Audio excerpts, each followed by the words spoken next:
to see Inspector Lestrade at once. Your name, sir? Dr. John Watson. He's expecting you, sir. In a way, I believe he is. Well, I'll tell him you're here, sir.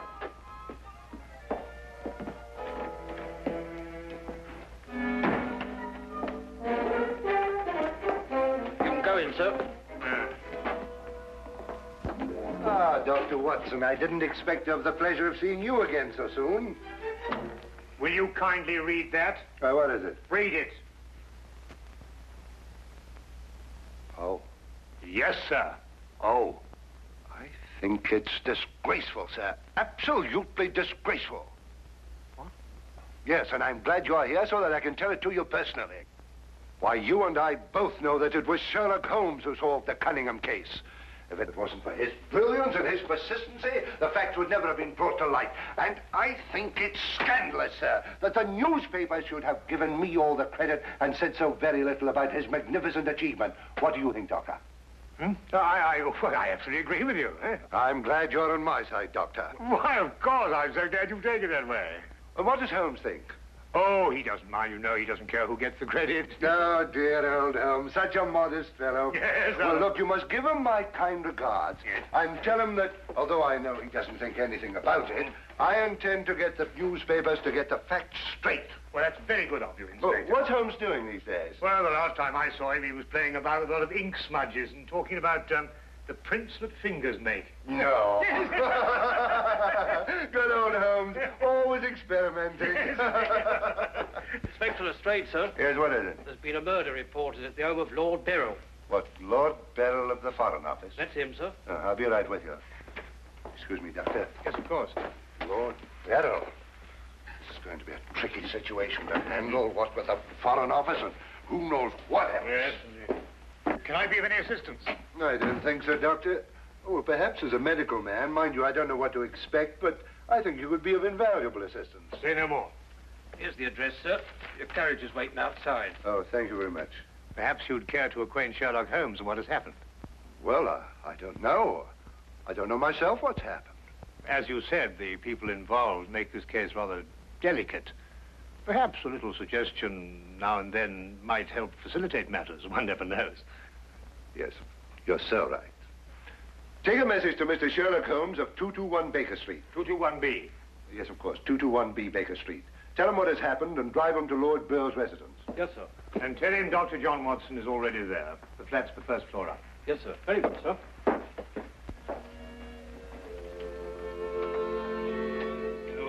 221B Baker Street.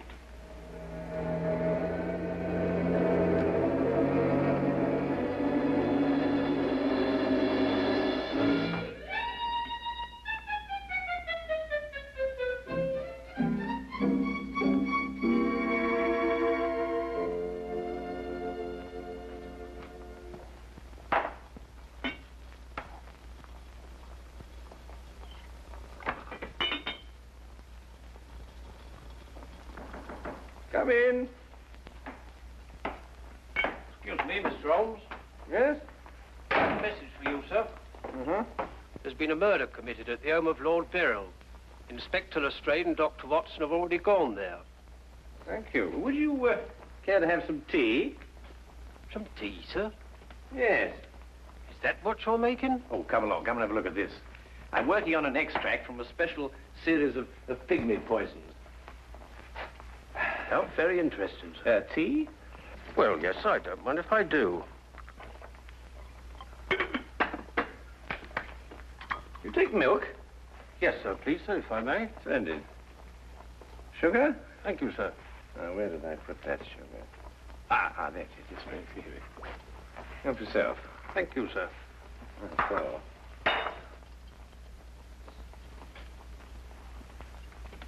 What's this you're doing here, sir? Well, I believe that certain poisons, if taken in the correct doses, can actually have beneficial rather than fatal effects. Now, that's very interesting, sir. Yes, it is, isn't it? And what's all this over here, sir? Oh, that? Oh, those are some tropical leaves. They were sent to me by a friend of mine who hunts in that part of the country. The essence, you see, passes through this tube, down here and across the table, and is condensed in that retort there. And what's that stuff in the bottom there? That's lime. That acts as a catalytic agent to combine the essence of the leaves with a dark, tar-like substance, which you can see at the bottom.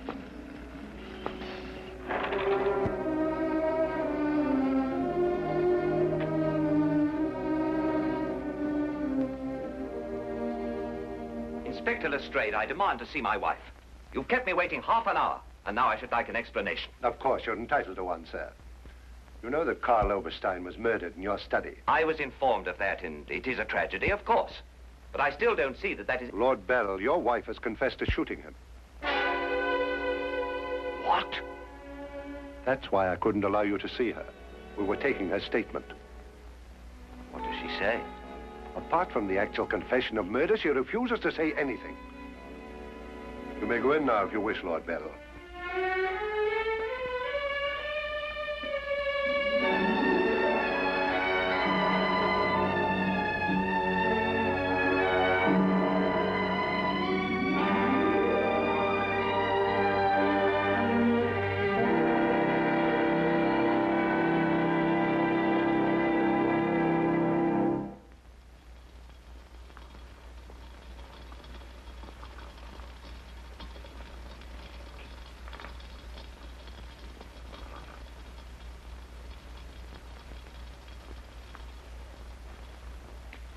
What's that you're putting in now, sir? Well, it's a form of acid dye. Yeah. That's all right. Oh, where have you two been all the afternoon? Didn't the sergeant tell you? Oh, yes, I remember. There was a murder somewhere. Was it interesting? No, Mr. Dwight. Uh-huh. Well, Lestrade, come and have whiskey and soda. Whiskey and soda, Lestrade. I don't know. I'll be off duty in 5 minutes. Yes, I think that'd be all right. Neat for me. Well, sit down if you can find yourself a place. There you go. yes, well, I think we can leave that to boil for a little while now. Now, gentlemen, what's the problem? Who was murdered? A man named Karl Oberstein. Oberstein. Oberstein. Oh, yes, I remember. An Austrian chap. He was originally, but of course, for a number of years, he's been a freelance agent. Mm-hmm. Buying and selling anything he can get his hands on, eh? But his hands in a bit too much this time. Lady Beryl shot him. Holt Smith, 38. Oh, really? It was a nasty bit there. I examined the body before it was removed. Entire back of the head gone. Instantaneous death, of course. Did you find the bullet? No, the police surgeon will do that. It hadn't come out. Yes, and that shot in the back of the head removes any possible chance Lady Beryl may have had of claiming self-defense. You're off duty now, aren't you, Wilkins? Yes, sir. You may go home. Thank you, sir. It's been a pleasure working for you this afternoon, Mr. Holmes. I'd like to know how it all turns out. I'll let you know. Thank you, sir. Good afternoon, sir. I feel sorry for Lord Beryl. There'll be quite a scandal when this appears in the papers. Yes, it certainly will be. I wonder why Lady Beryl lied to you. What nationality was Lady Beryl originally? Well, she was born in Austria, although she was brought up in America. She's been here in England for the past 5 years, since her marriage, you know. It's a shame a woman like her has to remain in prison. Still, she might decide to tell you...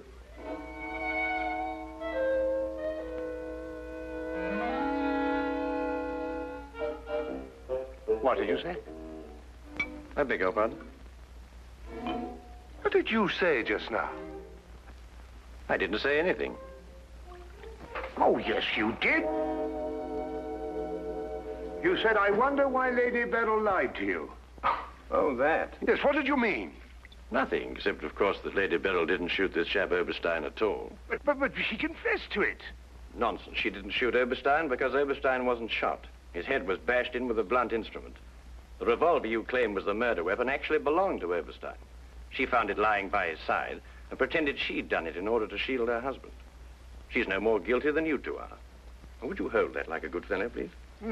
Would you please repeat that? Of course, it's as plain as a... Here, would you mind holding that? Oh, well, it's not plain to me. Well, you told me that Lady Beryl confessed to shooting Oberstein. But Oberstein wasn't shot. Just because you find a man with the back of his head shattered and a gun lying by his side is no reason to assume he's been shot. Thank you. You also assumed that the bullet had lodged in Oberstein's cranium because it hadn't emerged through the front. Now, any student of elementary ballistics knows that the greatest damage to the skull is on the opposite side to which the bullet entered. The point of entry is always clean. But the gun we found was an Austrian gun, and Lady Bell is an Austrian. Now, there's a logical bit of reasoning for you. Would you mind holding that, please? Lady Beryl saw Oberstein lying there and jumped to the same conclusion we did. Well, Lady Beryl's innocent. Then somebody else is guilty. Brilliant! We've got to get back to the premises and re-examine them for clues. You come with us, Holmes. This nonsense can wait. Nonsense? Nonsense. Nonsense? Did you say nonsense? I'll have you know, Inspector Lestrade, that if the law enforcement agencies of this country were a little, an infinitesimal amount more advanced than ancient Neolithic man, I would not have to be doing the basic research work that will in time benefit police bureaus throughout the earth. You may have a point, Mr. Holmes. A point? The only point is human, of which there is a paucity in the halls of our defense republic. So do you really think so? I certainly do think so, and I'll tell you a few other things in a bit.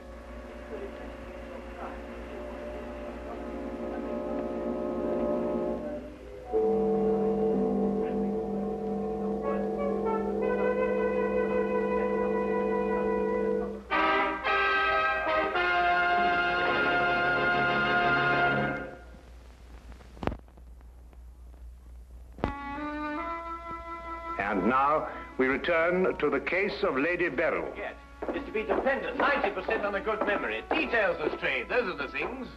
She's in here. Normally I'd detain her for confessing to a crime she didn't commit, but... Well, what with the Foreign Office and all that, I don't believe I will. No, Lestrade, you don't want to hold her. Much easier to solve the crime if she's out. Exactly. Inspector Lestrade.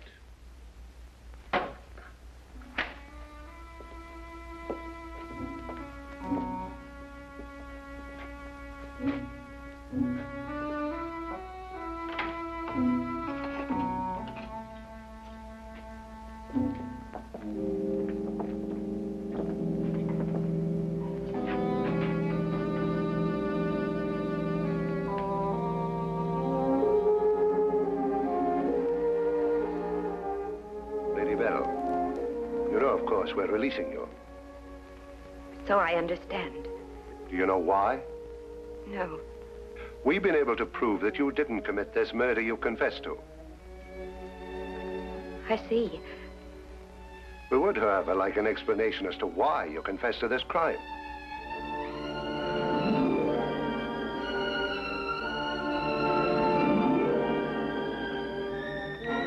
I prefer not to explain my actions, Inspector. You realize, of course, that your actions are in themselves punishable and that we could detain you. I see. You still prefer to make no statement? That is correct. Very well, Lady Beryl. You'll be released as soon as the formalities can be cleared. Thank you. Human beings lie to gain, to cover, or to protect.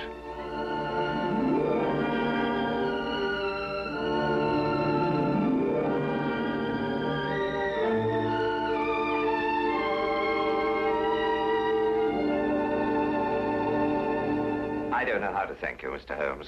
Please consider me forever in your debt. Not at all.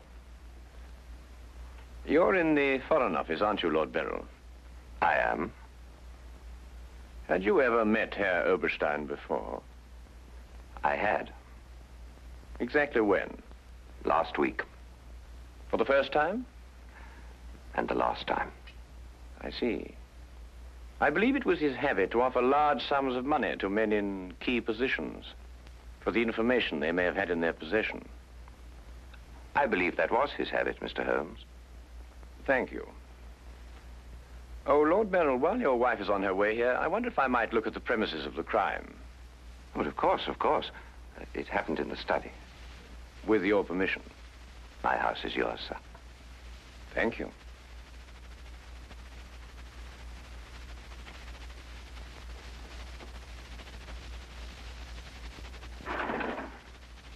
Well, now, let me see. Karl Oberstein was lying about there. Of course, it's been removed. Yes, yes, of course.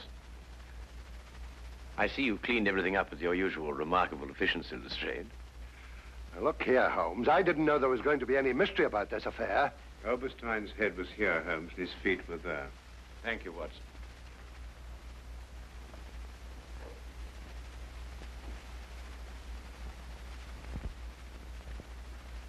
Where was the gun lying? To the left of the body. Nearer the head or the feet? Nearer the head. Was Oberstein face up or down? Face up. I had to turn him over to examine him. Has there been any effort made to gain forceful entry into the house? No, none was reported. What? Lord Beryl, do you use glasses when you read? Yes, I do. These? Are they your only pair? Yes. Who first discovered the body? I believe my secretary. Is he here? Yes. I'll call him. Thank you.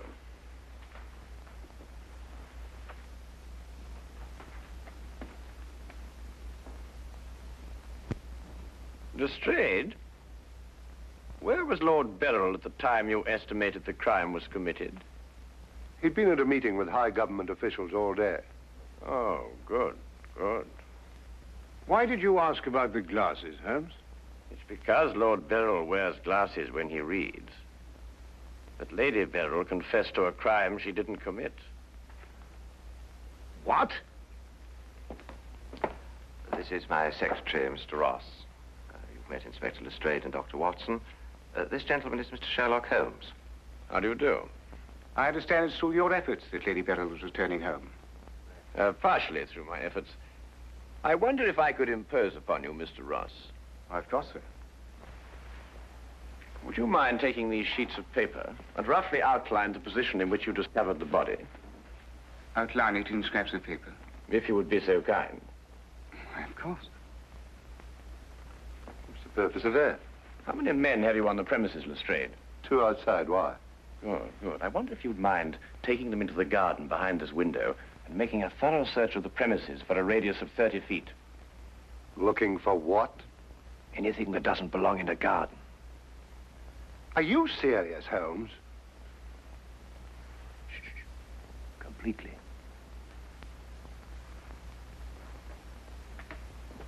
Let's got him out of our way. Have you examined your safe, Lord Beryl? I have, Mr. Holmes. All my papers are intact.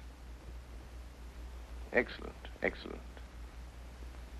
Does Mr. Ross have the combination to your safe? Yes? There's been no question of robbery. Of course not, Ross. One must ask these questions in an investigation. Of course. Good afternoon, Lady Beryl. Nina, my darling. How are you? I'm all right, George. Quite all right. You must rest. This experience must have been horrible for you. It's all right. It didn't last long enough to be too difficult. I don't know how, but Holmes has solved the entire thing. Has he really? Not entirely, Lady Beryl. Not yet. Do you expect to? I can only hope to.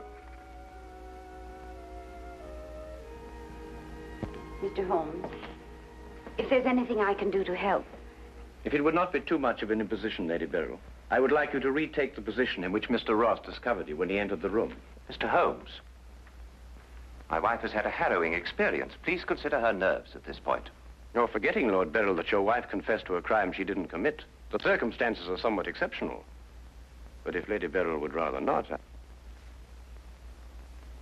It's quite all right, George. Now, let me see.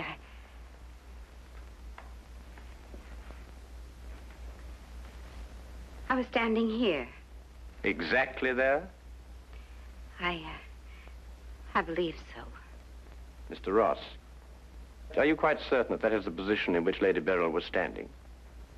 Well, if you'll pardon my saying so, Lady Beryl, just for the sake of accuracy, you understand, I believe you were standing just a bit further to your left. A little to your left, Lady Beryl.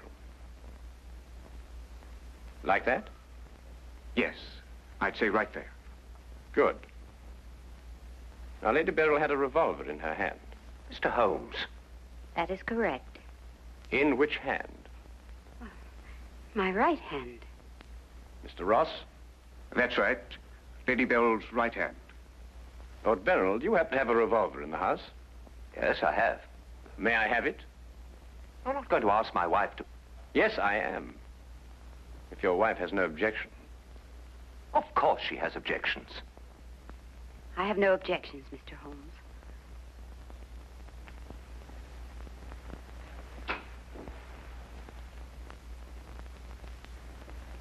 Ah, excellent. A .38 caliber. Do you notice, Watson, that it's patterned very closely after the Schmidt-Holtz, the revolver in question? Lady Beryl, is that the way you held it? I believe so. Mr. Ross? Yes, it was like that. Mr. Ross, I'd like you to think very hard. A great deal depends on what you're going to say now. As far as you can remember, that was the position of Herr Oberstein's body? Yes. And where in relation to Herr Oberstein's body and Lady Beryl were the broken eyeglasses? Over there. There? Yes.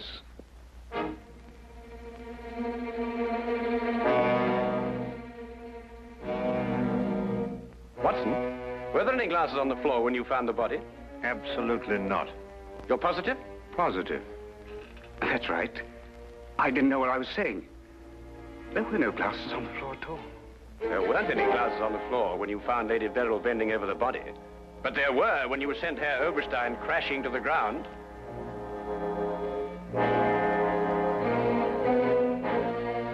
Before you run, Mr. Ross, look at Lady Beryl. I don't understand this, Mr. Holmes. Oh, very simple, really.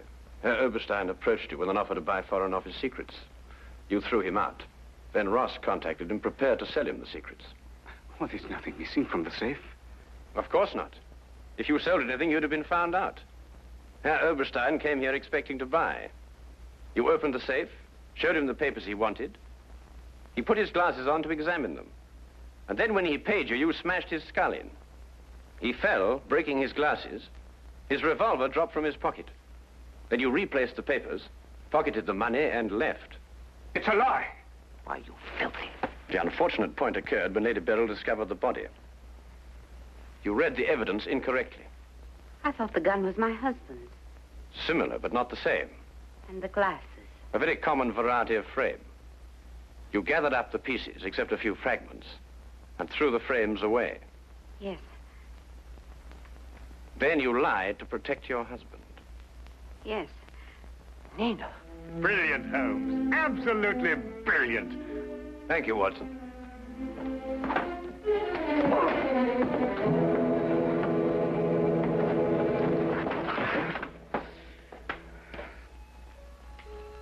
My humble and very grateful thanks, Mr. Holmes.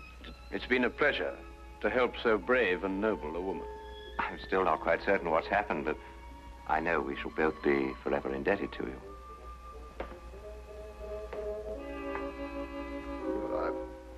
Searched the whole garden, Holmes. Couldn't find anything but this old pair of glasses. They're broken at that.